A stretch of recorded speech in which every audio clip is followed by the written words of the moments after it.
رب اشرح لی صدری ویسر لی امری واحلل عقدۃ من لسانی یفقہوا قولی۔ احمدک اللہم یا مجیب کل سائل والصلاة والسلام علی من هو افضل الوسائل وعلی آلہ واصحابہ ذوی الفضائل، اما بعد فاعوذ باللہ من الشیطان الرجیم، بسم اللہ الرحمن الرحیم۔ ایاما معدودات، صدق اللہ العظیم وصدق رسولہ النبی الکریم الامین۔ ان اللہ وملائکتہ یصلون علی النبی یا ایہا الذین آمنوا صلوا علیہ وسلموا تسلیما۔ الصلاۃ والسلام علیک یا سیدی یا رسول اللہ وعلی آلک واصحابک یا حبیب اللہ۔ مولاي صل وسلم دائما ابدا علی حبیبک خیر الخلق کلہم۔ اللہ تبارک و تعالی جل جلالہ وعم نوالہ واتم برہانہ وعظم شانہ کی حمد و ثنا، اور حضور سرور کائنات مفخر موجودات زینت بزم کائنات احمد مجتبیٰ جناب محمد مصطفیٰ صلی اللہ علیہ وآلہ وصحابہ وبارک وسلم کے دربار گہر بار میں ہدیہ درود و سلام عرض کرنے کے بعد، معزز ناظرین، آج ہمارے پروگرام فضائل رمضان کا یہ آخری لیکچر ہے۔ رب ذوالجلال کا کروڑوں بار شکر ہے کہ اس نے ہمیں اس پروگرام کی تکمیل کی توفیق عطا فرمائی ہے۔ آج کا ہمارا موضوع الوداع ماہ رمضان ہے۔ میری دعا ہے خالق کائنات جل جلالہ ہم سب کو آئندہ رمضان المبارک کا صحت و عافیت کے ساتھ استقبال کرنے کی توفیق عطا فرمائے۔ رمضان المبارک کی آخری رات، جس وقت رمضان المبارک رخصت ہو رہا ہوتا ہے، سید عالم نور مجسم شفیع معظم صلی اللہ علیہ وسلم نے اس کی اس قدر عظمت بیان فرمائی ہے۔ آپ صلی اللہ علیہ وسلم کا یہ فرمان مسند امام احمد میں موجود ہے۔ حضرت سیدنا ابو ہریرہ رضی اللہ تعالی عنہ روایت کرتے ہیں، انہوں نے کہا کہ رسول اللہ صلی اللہ علیہ وسلم کا فرمان ہے، یغفر لامتہ فی آخر لیلۃ فی رمضان، کہ رمضان المبارک کی آخری رات کو میری امت کو بخش دیا جاتا ہے۔ یعنی یہ عروج ہے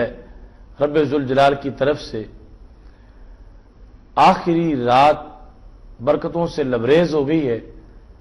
سب سے زیادہ برکتیں اس رات کے اندر آ گئی ہیں۔ پوچھا گیا یا رسول اللہ صلی اللہ علیہ وسلم، آخری رات جو مغفرت کا آپ بتا رہے ہیں، اہیہ لیلۃ القدر، کیا یہ رمضان المبارک کی آخری رات جو ہے یہ لیلۃ القدر ہے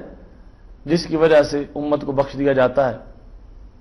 تو رسول اللہ صلی اللہ علیہ وسلم نے فرمایا نہیں، یہ لیلۃ القدر نہیں۔ تو پھر بخشش کی وجہ کیا ہے؟ بڑا حسین جملہ بولا اللہ تعالیٰ کے رسول صلی اللہ علیہ وسلم نے، فرمانے لگے کہ اصل میں لیکن العامل انما یوفی اجرہ اذا قضی عملہ، یہ قانون ہے کہ عامل کو، مزدور کو اس وقت مزدوری دے دی جاتی ہے جب وہ اپنا کام پورا کر لیتا ہے۔ تو جب سے رمضان المبارک کا چاند طلوع ہوا، یہ مزدور اللہ کے دربار میں مزدوری کر رہا تھا، اور آج اس وقت مزدوری کرتے کرتے یہ آخری رات کو پہنچ چکا ہے۔ تو رب ذوالجلال نے اس واسطے اس کے گناہوں کو معاف کیا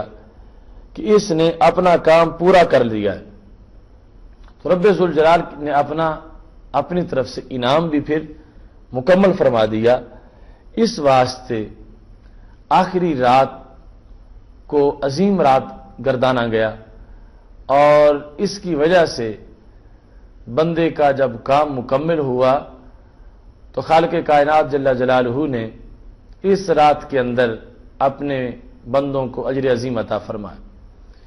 یہ بات بھی بڑی قابل غور ہے۔ ہمارے ہاں جس وقت رمضان المبارک ختم ہو جاتا ہے تو اس کے ساتھ ہی وہ رات جب چاند طلوع ہو جاتا ہے تو ہر قسم کی عریانی، فحاشی اور بے حیائی کے سلسلے شروع ہو جاتے ہیں،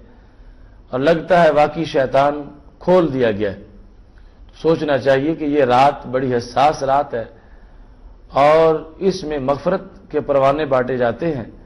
تو ہر بندے کو ایسے کام کرنے چاہیے کہ جس کی وجہ سے وہ واقعی رب ذوالجلال کی رحمتوں کا مستحق بن جائے۔ یہ رات جس وقت گزرتی ہے،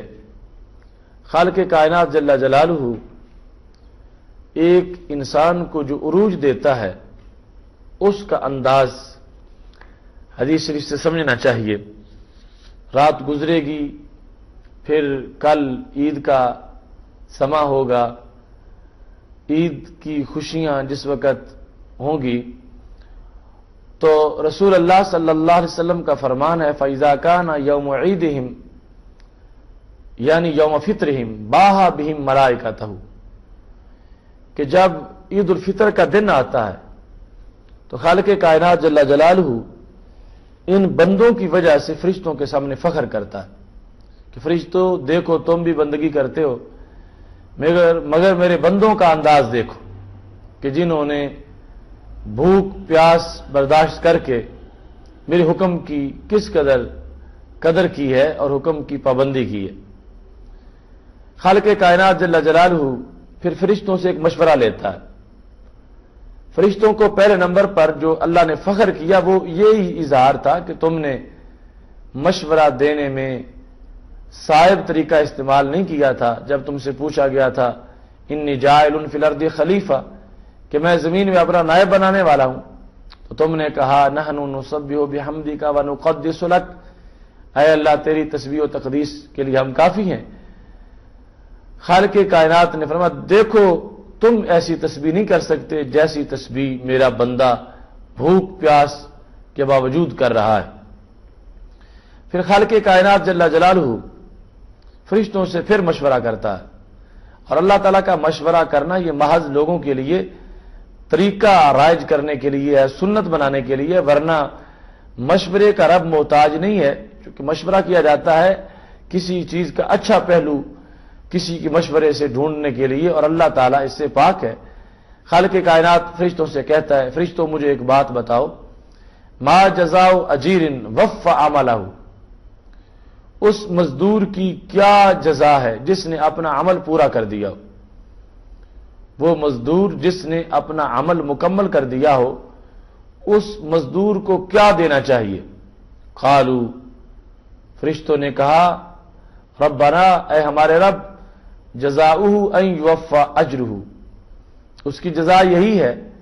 کہ اس کے اجر کو پورا کر دیا جائے۔ ناظرین، رسول اللہ صلی اللہ علیہ وسلم کے اس فرمودہ کو بڑے ہی توجہ سے سننے کی ضرورت ہے کہ اس وقت آج ہم اللہ کے حکم پر ایک مہینہ مکمل کر رہے ہیں۔ خالق کائنات جل جلالہ فرشتوں سے مشورہ فرماتا ہے اور فرشتے یہ جواب دیتے ہیں کہ جب مزدور نے کام پورا کر دیا تو اس کو اجرت بھی دے دینی چاہیے۔ تو رب ذوالجلال فرشتوں کو کہتا ہے ملائکتی، اے میرے فرشتوں سن لو، گواہ ہو جاؤ، عبیدی و آمائی قضوا فریضتی علیہم، میرے بندے اور میری بندیاں انہوں نے جو ان پر میرا فرض تھا وہ پورا کر دیا ہے۔ میں نے روزے لازم کیے تھے، انہوں نے روزے مکمل کر دیے۔ ثم خرجوا یعجون الی الدعاء، خرجوا یعجون الی الدعاء، پھر اس کے بعد یہ نکلے ہیں یعجون الی الدعاء، دعا کے لیے زور زور سے آوازیں نکال رہے ہیں، بلند آواز سے مجھ سے دعا مانگ رہے ہیں اور چیخ رہے ہیں، چلا رہے ہیں۔ یعنی فرشتوں مزدوری کر کے پھر بھی یہ نہیں کہ کہیں کہ ہمارا حق بنتا ہے، ہمیں اجرت دے، پھر بھی میرے دربار میں آہو زاری کر رہے ہیں اور رو رہے ہیں، تو اس واسطے فرشتوں تم گواہ ہو جاؤ، وعزتی مجھے میری عزت کی قسم، وجلالی مجھے میرے جلال کی قسم، وکرمی مجھے میرے کرم کی قسم، وعلوی مجھے میرے بلند مرتبہ کی قسم، وارتفاع مکانی اور مجھے میرے بلند مقام کی قسم۔ اتنی قسمیں اٹھانے کے بعد رب ذوالجلال فرشتوں کو کہتا ہے لأجیبنہم، میں ان کی دعاؤں کو ضرور قبول کروں گا۔ یعنی میرے یہ بندے جنہوں نے مہینہ بھر میرے ہاں مزدوری کی ہے اور آج عیدگاہوں کی طرف نکلے ہیں اور عیدگاہوں کی طرف نکل کے پھر مجھ سے رو رو کے سوال کر رہے ہیں، گھمنڈ تکبر سے نہیں، کوئی احسان نہیں جتلا رہے، میری عبادت کرنے کے باوجود بڑے ہی عجز سے مجھ سے سوال کر رہے ہیں۔ فرشتوں پھر گواہ ہو جاؤ لأجیبنہم، میں ان کی دعا کو قبول کر رہا ہوں۔ فیقول، اس کے بعد رب ذوالجلال فرماتا ہے ارجعوا، اپنے گھروں کی طرف لوٹ جاؤ۔ فرشتوں اپنے گھروں کی طرف، اے بندو اپنے گھروں کی طرف لوٹ جاؤ، یعنی جو عیدگاہ میں نماز عید پڑھنے کے لیے آئے ہوئے ہیں ان کو رب ذوالجلال کی طرف سے یہ پیغام آتا ہے ارجعوا، اب چلے جاؤ، قد غفرت لکم، میں نے تمہارے گناہوں کو بخش دیا ہے۔ کتنا حسین منظر ہے رمضان المبارک کے بعد عید کا منظر، جس دن کو آسمانوں پہ یوم الجوائز کہا جاتا ہے، یوم تقسیم انعامات۔ اس دن کے اندر ہمیں سعادت حاصل ہوتی ہے کہ خالق کائنات فرماتا ہے بدلت سیئاتکم حسنات، میں نے صرف تمہیں معاف ہی نہیں کیا بلکہ تمہاری جو برائیاں تھیں، گناہ تھے، ان کو میں نے نیکیوں میں تبدیل کر دیا۔ کتنا کرم ہے رب ذوالجلال کا کہ خالق کائنات جل جلالہ صرف معاف کر دے گناہوں کو، تو یہ بھی بہت بڑا کام ہے، لیکن وہ فرماتا جتنے تمہارے گناہ تھے اتنی تمہیں نیکیاں بھی دے دی ہیں ان گناہوں کے تبادلے کے اندر۔ رسول اللہ صلی اللہ علیہ وسلم ارشاد فرماتے ہیں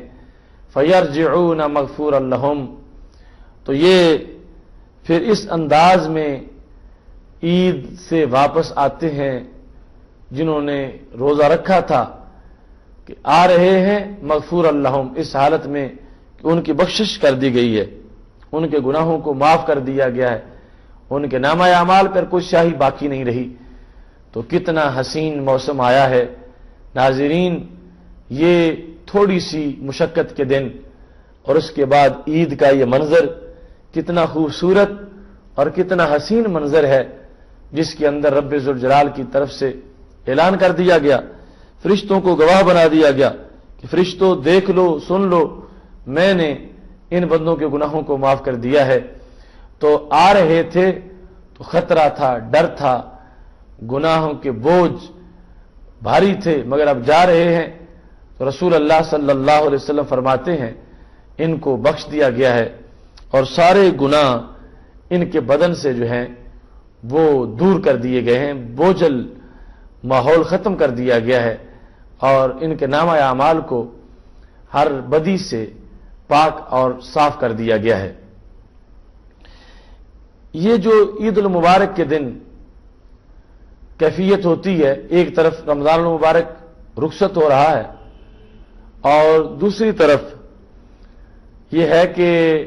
خوشی کا دن ہے، مگر ساتھ رمضان المبارک کی جدائی کا دن بھی ہے کہ وہ پیارا مہمان جس کے ساتھ بڑے رابطے تھے اور بڑے مناظر تھے ہر طرف، جس کی برکتوں کے، رحمتوں کے ہر طرف میلے لگے ہوئے تھے، اب وہ مہینہ ہم سے جدا ہو کے جا رہا ہے اور پتہ نہیں پھر اس مہینے سے ملاقات زندگی میں ہوگی یا زندگی میں ملاقات پھر نہیں ہوگی، اللہ بہتر جانتا ہے۔ تو ایک طرف یہ اضطراب، فراق، بے چینی ہے، دوسری طرف جو ہے وہ عید کا دن ہے، تو آج یعنی عید کے دن میں انہی لوگوں کو عید کا فائدہ ہوگا جو کہ رمضان المبارک کے دنوں میں روزے رکھتے رہے۔ ایسا تو ہرگز نہیں ہو سکتا کہ ایک شخص بیج کاشت کرنے کے وقت سویا رہے اور اس کا جی چاہے کہ فصل کاٹنے کے وقت میری فصل بھی تیار ہو،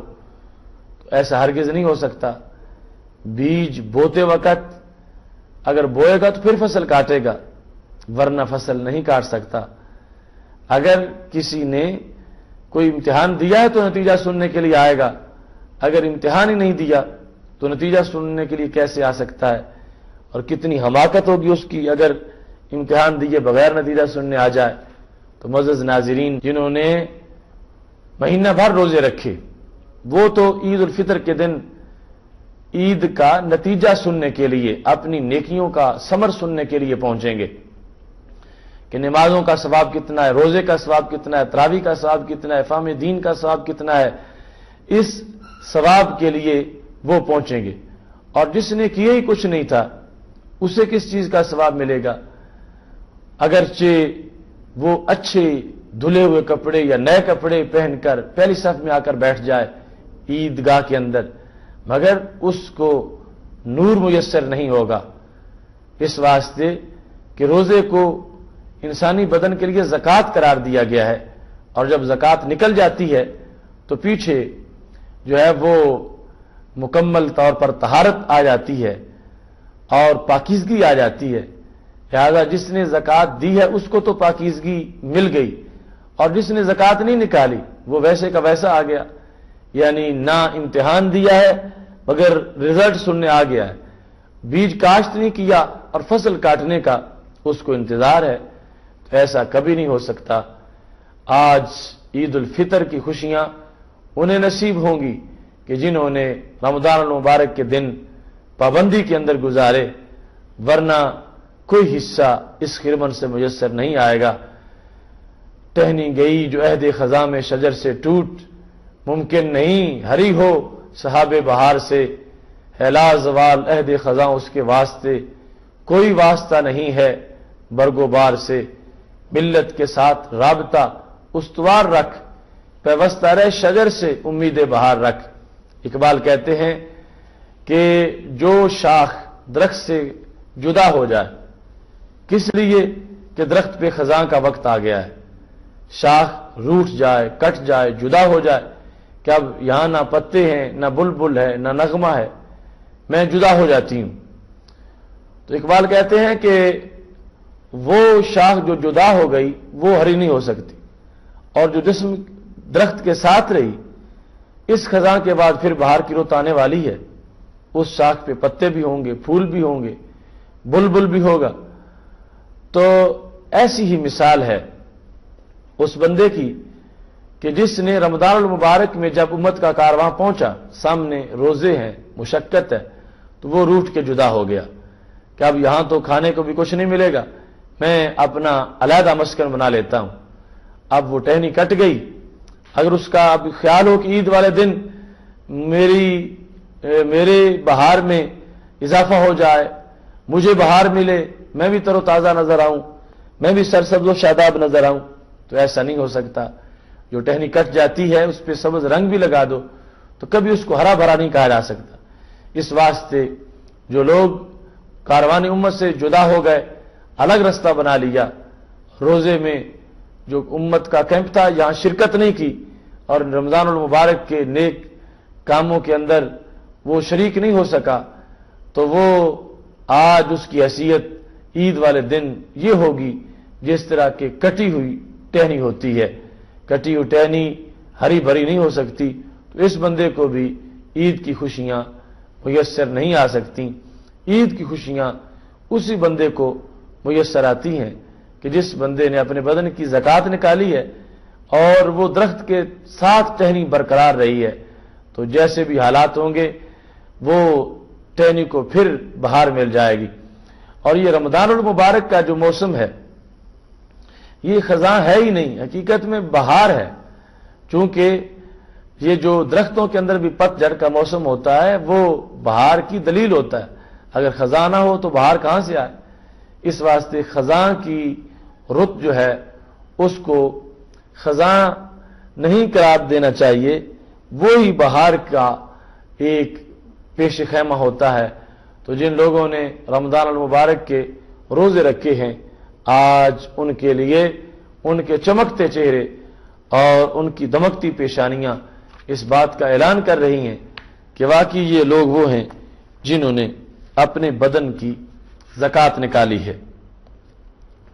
حضرت عمر بن عبدالعزیز رضی اللہ تعالی عنہ آپ نماز عید کے بعد یہ دعا مانگ رہے تھے اس انداز میں، کہتے ہیں اللہم انک قلت وقولک الحق، اے اللہ تو نے خود فرمایا تھا اور تیری بات بالکل سچی ہے، کیا ان رحمت اللہ قریب من المحسنین، کہ اللہ کی رحمت محسنین کے قریب ہے. کہنے لگے فإن كنت من المحسنین فرحمنی، اگر میں محسنین میں سے ہوں تو پھر اپنے وعدے کے مطابق مجھ پہ رحم کر، کیونکہ رحمت محسنین کے قریب ہوتی ہے. وإن لم أكن من المحسنین، اور اگر میں محسنین میں سے نہیں ہوں تو پھر تو نے خود کہا ہے وَكَانَ بِالْمُؤْمِنِينَ رَحِيمًا. دوسری طرف چل پڑے، کہنے لگے کہ تو نے کہا کہ وہ ذات مومنین کے ساتھ رحیم ہے، فرحمنی، پھر مجھ پہ رحم کر. اور فإن لم أكن من المؤمنین، اور اگر میں کامل مومنین میں سے نہیں ہوں تو پھر انت اہل التقوی، تو اہل تقوی ہے، واہل المغفرہ، اور تو اہل مغفرت ہے. اس واسطے کہ تو نے خود قرآن مجید میں کہا وما یذکرون الا ان یشاء اللہ واہل التقوی واہل المغفرہ، فرمایا اللہ جو ہے وہ خود اہل تقوی ہے اور خود اہل مغفرت ہے. تو فرمانے لگے اگر میں کامل مومن ہونے کے لحاظ سے رحمتوں کا مستحق نہیں ہوں تو پھر تو اہل تقوی ہے اور تو اہل مغفرت ہے، پھر اپنی طرف سے تو مجھے مغفرت عطا فرما اور میرے گناہوں کو معاف فرما. پھر کہنے لگے فإن لم أكن مستحقا لشيء من ذلك، اگر میں اس میں سے کسی چیز کا بھی مستحق نہیں ہوں کہ تو مجھ پہ مغفرت میری کرے، فأنا صاحب مصیبہ، تو پھر مجھے یہ تو تسلیم کر لیا جائے کہ میں صاحب مصیبت ہوں، مجھے مصیبت آئی ہوئی ہے. اور اے اللہ تو نے خود کہا ہے الذین اذا اصابتهم مصیبہ قالوا انا للہ وانا الیہ راجعون اولئک علیہم صلوات من ربہم ورحمہ واولئک هم المہتدون، کہ جن پر مصیبت آئے اور وہ یہ کہیں ہم اللہ کے ہیں، اللہ کی طرف جانے والے ہیں، تو کیا ہوتا ہے رب ذوالجلال ان پر اپنی رحمتیں بھیجتا ہے اور اللہ تبارک و تعالی ان پہ اپنے طرف سے صلوات بھیجتا ہے، اور یہی لوگ ہیں جو کہ ہدایت پانے والے ہیں. تو عمر بن عبدالعزیز کہنے لگے اس لحاظ سے بھی پھر میں رحمت کا مستحق بنتا ہوں، اے اللہ مجھ پہ تو رحمت فرما دے. عید الفطر کے لمحات جہاں رمضان المبارک کے جانے کا غم ہے، عید الفطر کے اندر بھی یہ احساس کامل طریقے سے موجود رکھنا چاہیے کہ ایک انسان جس وقت اس نہج پہ پہنچ جائے کہ رب اس سے راضی ہو جائے تو پھر وہ سمجھے کہ میری عید ہے، اور پھر سمجھے کہ میرے لیے خوشی کا موقع ہے. اور اگر کسی پر رب ناراض ہو اور وہ عید کے جشن مناتا پھرے تو یہ ہرگز اس کے لیے مفید نہیں ہے. ناظرین، یہ 30 دنوں کا ہمارا جو پروگرام تھا فضائل رمضان اپنے اختتام کو پہنچ رہا ہے. اگر اللہ کی توفیق شامل حال نہ ہوتی تو کبھی بھی ہم اس کا انعقاد نہ کر سکتے. خالق کائنات جل جلالہ کا کرم ہے، اس کی دی ہوئی توفیق ہے کہ اتنے دن ہمارا یہ پروگرام بغیر انقطاع کے مسلسل چلتا رہا. تو جو کچھ میں نے پیش کیا ہے یہ اس کو یاد کرنا، اس کو آگے پہنچانا، یہ تم پہ ایک قرض ہے، اور یہی راہ حق کی تبلیغ کا تقاضا ہوتا ہے۔ رب ذوالجلال ہماری اس کاوش کو اپنے دربار میں قبول فرمائے۔ جو کچھ ہم نے ان پروگرامز کے اندر پیش کیا ہے، رب ذوالجلال اسے بھی قبول فرمائے، اور جو کچھ پیش نہیں کر سکے خالق کائنات جل جلالہ اس کا بھی ہمیں اجر عطا فرمائے، اور ہمیں اس کے لیے وقت نکالنے کی توفیق عطا فرمائے۔ محتشم ناظرین، خالق کائنات جل جلالہ کے فضل اور توفیق سے یہ کلمات یقیناً میں سناتا رہا، آپ سنتے رہے، نیت ثواب کی تھی